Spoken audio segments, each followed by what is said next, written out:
नमस्कार,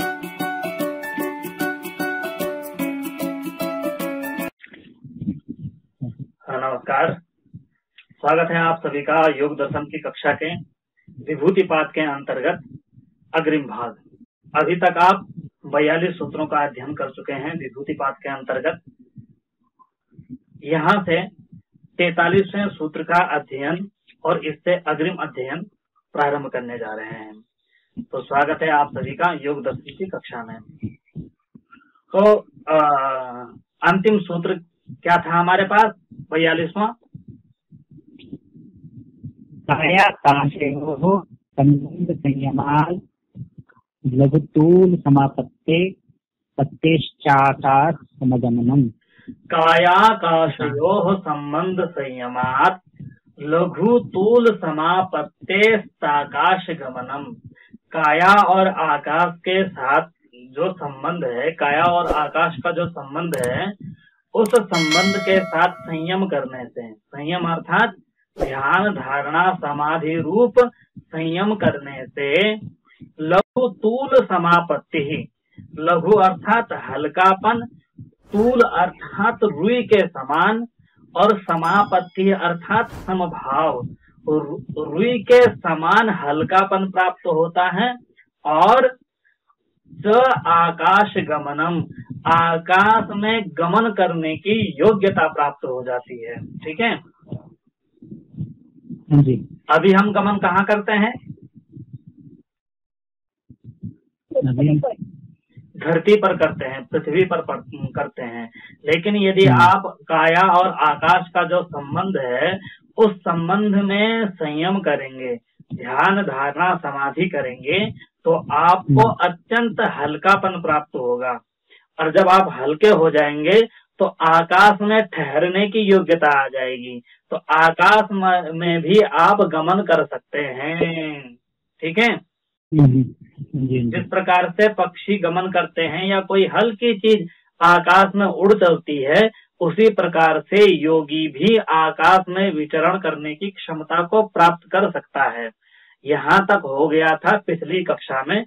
और अशोक जी ने एक बहुत अच्छा प्रश्न पूछा था कि आखिर आकाश और काया, इन दोनों के संबंध का स्वरूप क्या होगा। तो उसके संबंध में भी आपको पिछली कक्षा में बता दिया गया था। ठीक है जी। अब सूत्र आ रहा है, बहिरकल्पिता वृत्तिर महाविदेहा ततः प्रकाशावरण क्षय। कहिए दोबारा। बहिर्कल्पिता वृत्तिर महाविदेहा ततः प्रकाशावरण क्षय। बहि अकल्पिता वृत्ति, अलग अलग सूत्र का पदच्छेद करेंगे तो होगा बहि अकल्पिता वृत्ति महाविदेहा ततः प्रकाशावरण क्षय। यह है सूत्र का स्वरूप। तो बहि, बहि अर्थात बाहर, अकल्पिता अर्थात कल्पिता विरहिता, जो कल्पित न हो उसको कहेंगे अकल्पिता। वृत्ति ही, वृत्ति आप जानते ही हैं, कई बार आपको इससे पहले बता चुके हैं। वृत्ति अर्थात व्यापार, एक्शन, स्वभाव, प्रवृत्ति, ये सब वृत्ति के उदाहरण, इनके पर्यायवाची शब्द हैं। ठीक है जी। तो बहि अकल्पिता वृत्ति ही, बाहरी जो अकल्पिता नामक वृत्ति है वह महाविदेहा, महाविदेह कहलाती है। समझे? शाब्दिक अर्थ समझ गए? हाँ जी। बाहरी अकल्पिता नामक जो वृत्ति है, उस अकल्पिता वृत्ति को महाविदेह कहते हैं। उस बाहरी अकल्पित वृत्ति का नाम क्या है? महाविदेह। और ततः, ततः अर्थात उस महाविदेह के बाद, ततः का अर्थ उसके बाद, उसके किसके बाद?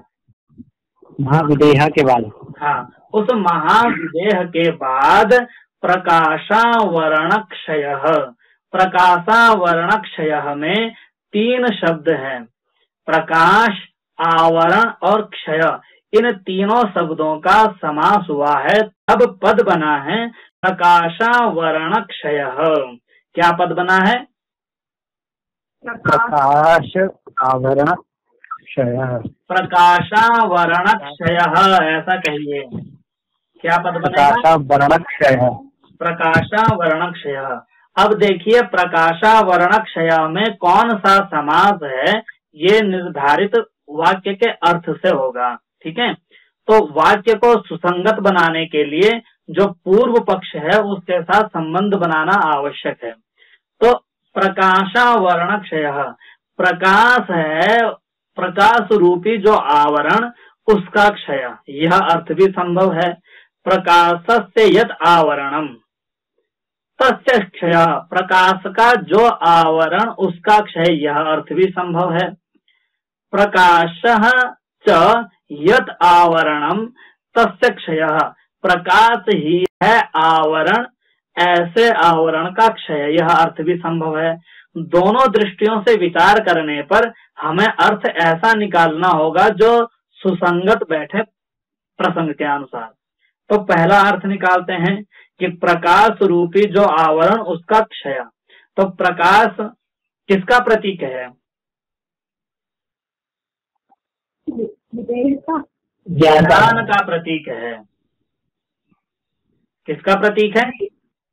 ज्ञान का प्रतीक है। प्रकाश है ज्ञान का प्रतीक, और ज्ञान ही है आवरण, ऐसे आवरण का क्षय, अर्थात ज्ञान रूपी आवरण का क्षय। तो ज्ञान का नाश करना कौन चाहेगा? कोई चाहेगा ज्ञान का नाश करना? ज्ञान तो अच्छा ही होता है, बुरा तो होता नहीं, तो ज्ञान का नाश क्यों किया जाए? तो यह अर्थ सुसंगत नहीं बैठता है। तो इस अर्थ को सुसंगत बनाने के लिए क्या करना होगा कि ज्ञान, वह ज्ञान जो सांसारिक है, सांसारिक भी तो एक ज्ञान है ना। जब तक हम मुक्त नहीं हो जाते, आत्मज्ञान नहीं करते, तब तक विषय संबंधी जो ज्ञान है, यह संसार है, यह हम रिश्ते नाते इस प्रकार से बंधे हुए हैं, हम यह देख रहे हैं, इसका यह प्रयोजन है, यह सारा का सारा ज्ञान ही है। तो ऐसे ज्ञान का क्षय होता है और चरम ज्ञान उत्पन्न होता है, अर्थात वास्तविक ज्ञान उत्पन्न होता है। यह अर्थ इस समास में जाएगा जब हम इस शब्द का अर्थ करेंगे कि प्रकाश रूपी जो आवरण उसका नाश। तो प्रकाश से उस प्रकाश को लेना है जो सांसारिक प्रकाश है, सांसारिक ज्ञान है। ठीक है, तब भी अर्थ में कोई आपत्ति नहीं होगी। दूसरा अर्थ है प्रकाशस्य यत् आवरण तस्य क्षयः, प्रकाश का जो आवरण, अर्थात प्रकाश को जिसने ढका हुआ है। तो ज्ञान को कौन ढकता है? अज्ञान, अज्ञान, अविद्या। तो प्रकाश का जो आवरण है, जो ज्ञान है, जो मूढ़ता है, अज्ञान है, जो मूढ़ता है, जो अविद्या है, उस आवरण का क्षय। ठीक है, अर्थात प्रकाश ज्ञान में पड़ी हुई अज्ञान की परत हटा करके उस विवेक को, उस ज्ञान को उत्पन्न करना, इसको कहते हैं प्रकाशावरण क्षय। ठीक है, दोनों प्रकार के समासों से अर्थ एक ही है कि वास्तविक ज्ञान का प्रकटीकरण। ठीक है, आत्मज्ञान, वास्तविक ज्ञान जो मिथ्या ज्ञान है उसका क्षय होगा और वास्तविक ज्ञान का प्रकटीकरण होगा। इतना समझे सूत्र का जो शाब्दिक अर्थ था जी। तो सूत्र का शाब्दिक अर्थ हुआ बहिरकल्पिता वृत्तिर महाविदेहा ततः प्रकाशावरण क्षयः, कि बाहरी अकल्पिता नाम की जो वृत्ति है उसका नाम है महाविदेह, और उस महाविदेह में धारणा, ध्यान, समाधि करने से क्या होता है? प्रकाशावरण क्षयः, प्रकाश के आवरण का क्षय होता है, अर्थात वास्तविक ज्ञान उत्पन्न होता है। ठीक है, तो ये हुआ सूत्र का सामान्य अर्थ, शाब्दिक अर्थ, ठीक है। अब सूत्रकार कहना क्या चाहते हैं, अर्थात यह अकल्पिता वृत्ति कौन सी है जिसको महाविदेह कहा जा रहा है, और उससे संयम करके जो कहा है कि प्रकाश से आवरण का नाश होता है, यह तो समझ गए हैं, लेकिन किस तरह से होता है थोड़ा सा इसको समझाने की चेष्टा कर रहे हैं कि हमारा मन है ना, जो चित्त है, पहला प्रश्न होगा कि किसकी वृत्ति, पहले सूत्र ने कहा है कि बाहरी जो अकल्पिता नाम की वृत्ति है उसको महाविदेह कहते हैं। पहला प्रश्न ये होगा कि किसकी बाहरी अकल्पिता वृत्ति। दूसरा प्रश्न होगा कि अकल्पिता क्या है, समझ रहे हैं। तो पहले कह रहे हैं कि ये जो पहला प्रश्न उठ रहा है किसकी अकल्पिता वृत्ति, तो कहा कि चित्त की, किसकी, चित्त की, तो कहा कि चित्त की अकल्पिता वृत्ति। अब प्रश्न हुआ कि अकल्पिता नाम की कौन सी वृत्ति है ऐसी जिसको महाविदेह कहा जा रहा है, समझ रहे हैं प्रसंग। हाँ जी, हाँ जी, हाँ जी, हाँ जी। तो कहा कि चित्त की अकल्पिता वृत्ति, तो कहा कि जब अकल्पिता है तो कल्पिता भी होगी, तो समझा रहे हैं उसी को कि किसको अकल्पिता कहेंगे, किसको कल्पिता कहेंगे। हमारे चित्त की स्थिति कहाँ होती है, शरीर में होती है। जब शरीर में होती है तो ये तो सदेह हो गई, विदेह कहाँ से होगी। जब विदेह नहीं हो सकती तो महाविदेह ये कैसे।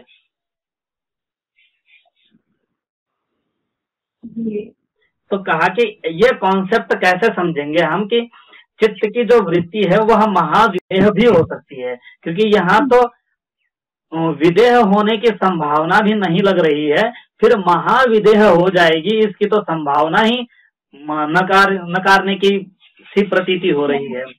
तो कह रहे हैं कि जो चित्त की वृत्ति है ना, चित्त देह में रहता है, लेकिन देह से बाहर जब हम इसको स्थिर करते हैं, देह से बाहर स्थित करते हैं और हम यह भावना करते हैं कि हमारा चित्त शरीर से अलग है, ऐसा संभव है या नहीं है। संभव है। जब आपको ध्यान धारणा समाधि बताया था तो ध्यान का क्या सूत्र बताया था, धारणा, सबसे पहले धारणा बताई थी। धारणा किसे कहते हैं, देशबंध चित्त धारणा। हाँ जी। स्थान, किसी स्थान विशेष पर अपने चित्त को बांधना, इसको ही धारणा कहा था। तो आपने अपने चित्त को अपने शरीर के बाहर किसी वस्तु पर बांध दिया, आपका चित्त वहां चला गया।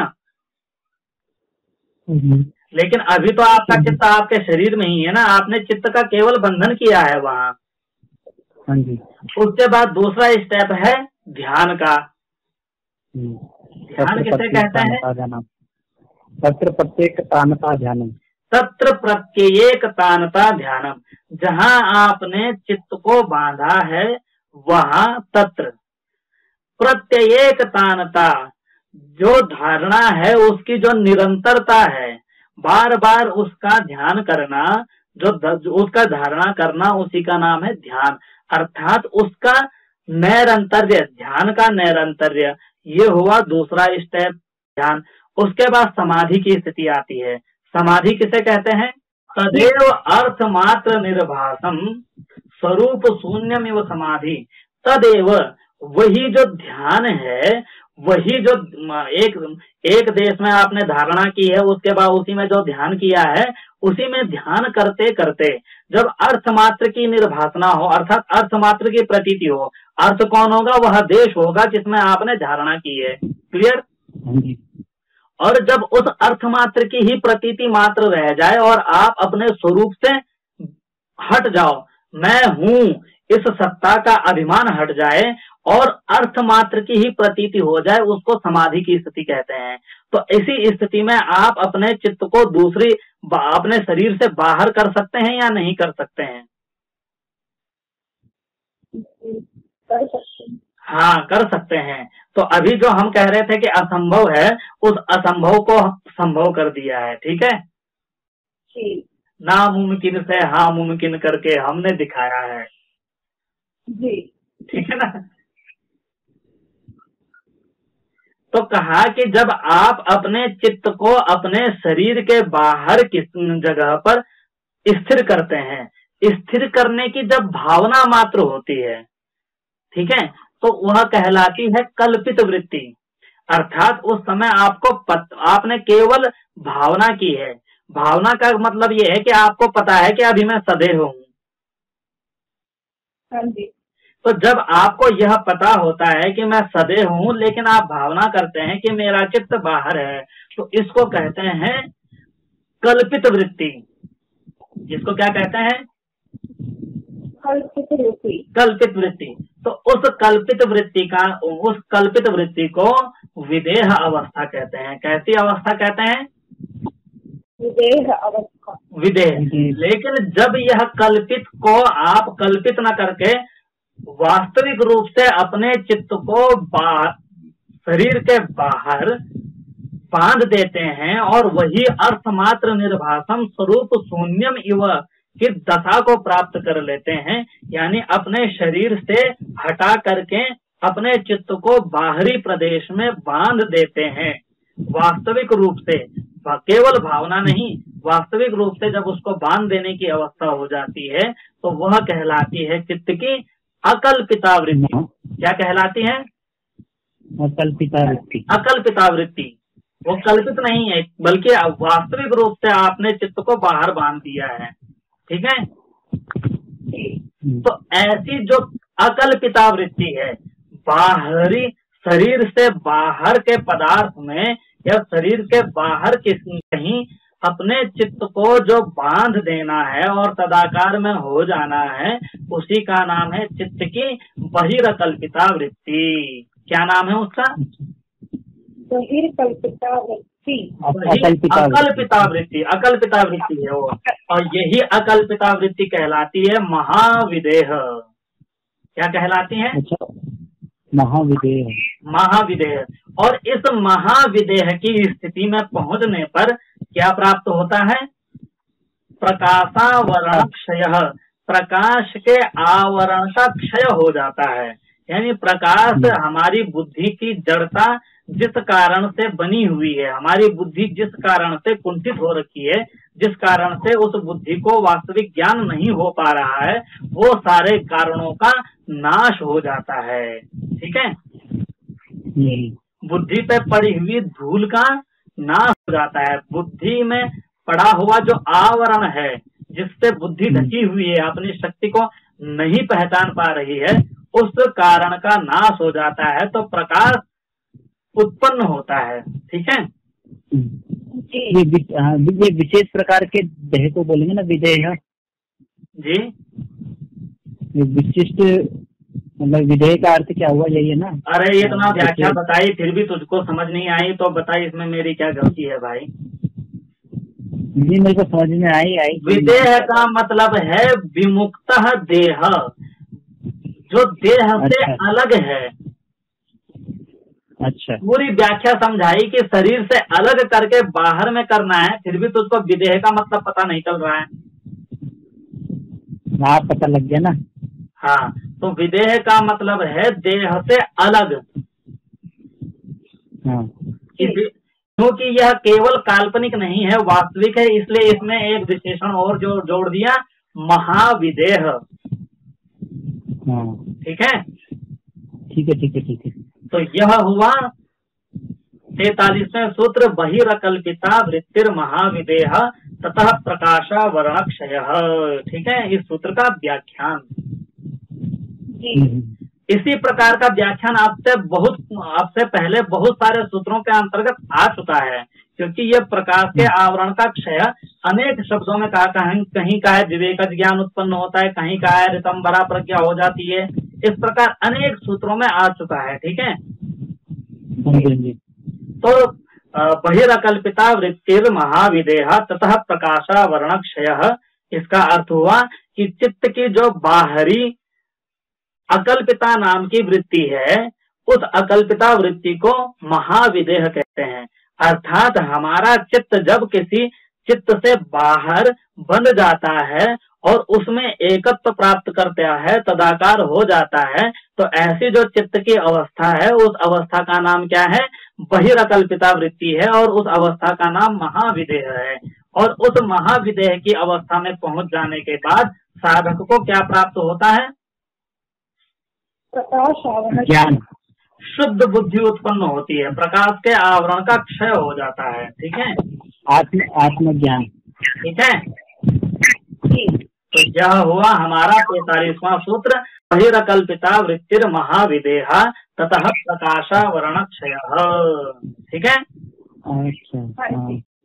अब अगला सूत्र है स्थूल स्वरूप सूक्ष्मान्वयार्थवत्व संयमात भूत जय। क्या सूत्र है? स्थूल स्वरूप सूक्ष्मान्वयार्थत्वात् भूत जय। स्थूल स्वरूप सूक्ष्मान्वयार्थवत्व संयमात भूत जय। क्या सूत्र है? स्वरूप सूक्ष्मान्वयार्थवत्व संयमाद भूत जय। इस सूत्र में दो पद हैं। पहला पद संयमात्मक है, स्थूल स्वरूप सूक्ष्मान्वयार्थवत्व संयमात, यहाँ तक एक पद है। अगला पद है भूत जय। ठीक है। जी। तो पहला जो पद है उसमें ये कहा गया है कि इसमें संयम से, दूसरा जो पद है उसमें ये बताया गया है कि ये होता है। ठीक है। जी। और जो पहला पद है उसमें स्थूल स्वरूप सूक्ष्म अन्वय अर्थवत्व, इसका पहले समास है, द्वंद्व समास। तो स्थूल स्वरूप सूक्ष्म अन्वय अर्थवत्व, ठीक है, इसका संयम शब्द के साथ समास है। ठीक है। तो 5 चीजें हैं संयम करने के लिए। कितनी चीजें हैं? 5 चीजें हैं। कौन कौन सी? स्थूल स्वरूप सूक्ष्म अन्वय अर्थवत्व। इनमें संयमात, संयम करने से क्या होता है? भूत जय, भूतों पर जय प्राप्त होती है। ठीक है। देखो सूत्र का सामान्य अर्थ तो बता ही दिया है। ठीक है, कि सूक्ष्म और स्थूल स्वरूप सूक्ष्म अन्वय और अर्थवत्व पे संयम करने से भूत जय, भूतों पर विजय प्राप्त होती है। यह सूत्र का सामान्य अर्थ, शाब्दिक अर्थ हुआ। ठीक है। तो इसमें बहुत सारे प्रश्न उठेंगे कि यह स्थूल क्या है, स्वरूप क्या है, सूक्ष्म क्या है, अन्वय क्या है, अर्थवत्व क्या है और भूत जय क्या है।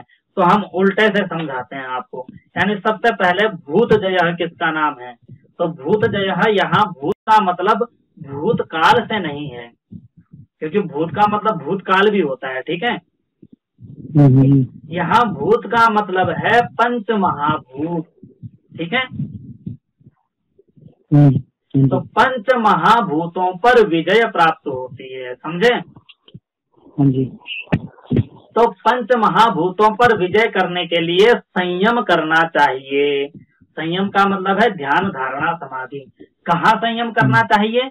तो कहा स्थूल स्वरूप सूक्ष्म अन्वय और अर्थवत्व पे। तो कहा स्थूल का मतलब क्या होता है? स्थूल मतलब जो दिखता है, जो भारी है, जो बड़ा है, उसका नाम है स्थूल। तो स्थूल तो बहुत सारी चीजें, आदमी भी स्थूल है, पदार्थ भी स्थूल है, रूप भी स्थूल है। किस स्थूल को लेना है? इसी प्रकार से जो स्वरूप है, भाई किसका स्वरूप? यहाँ तो हर किसी का स्वरूप है। आपका स्वरूप है, मेरा स्वरूप है, मोबाइल का स्वरूप है, कैमरे का स्वरूप है, चींटी का स्वरूप है, आकाश का स्वरूप है, पाताल का स्वरूप है। किसका स्वरूप? यह भी हर कोई चीज का स्वरूप है। यह भी कैसा है, आकांक्षा वाला पद है। आकांक्षा है इसमें कि आखिर किसको समझे। अगला है सूक्ष्म। सूक्ष्म तो बहुत कुछ है, कितनी चीजें बताई है, उनका सूक्ष्म रूप भी है। तो किस सूक्ष्म को लें। इस प्रकार से अन्वय, अन्वय शब्द का अर्थ है संबंध।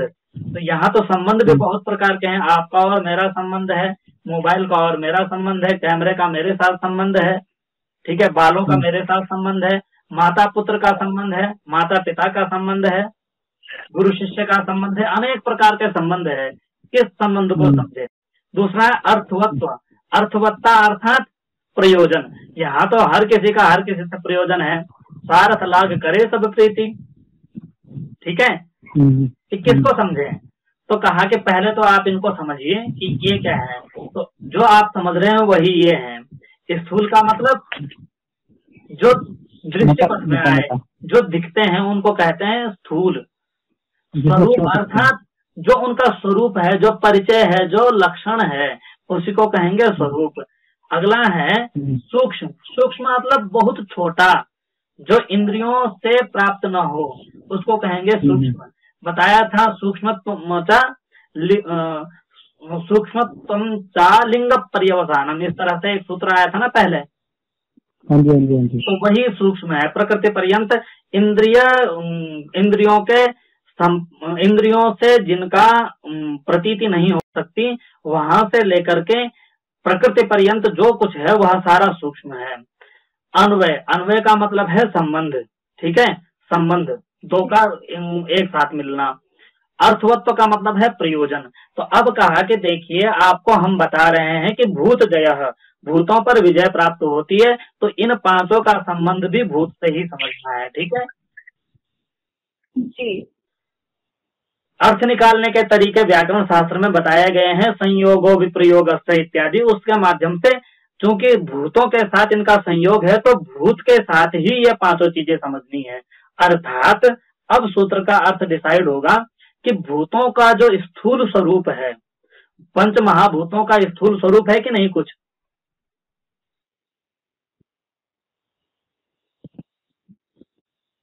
हाँ जी। हेलो। पंच महाभूतों का कोई स्थूल स्वरूप है। जी हाँ है। पंच महाभूत हैं कौन से, पहले ये बताइए। क्षित जल पावक गगन समीरा। जी। कौन से हैं। क्षित जल पावक गगन समीरा।